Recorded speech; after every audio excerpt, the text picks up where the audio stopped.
To open an account with Webull, follow these steps. Visit the website or download the app.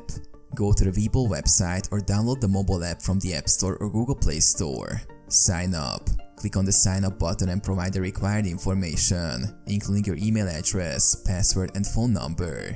Verify identity. Complete the identity verification process by providing personal information, such as your full name, date of birth, residential address, and social security number. Agree to terms and conditions. Read and accept the terms and conditions of the brokerage firm, including risk disclosures and client agreements. Choose account type. Select the type of account you want to open, such as an individual brokerage account or an IRA. Fund your account. Deposit funds into your Webull account using one of the available payment methods, such as bank transfer or wire transfer. Complete additional verification. Depending on your jurisdiction and the information provided during registration, you may need to undergo additional verification steps. Start trading. Once your account is approved and funded, you can start trading stocks, options, ETFs, and cryptocurrencies offered by Webull.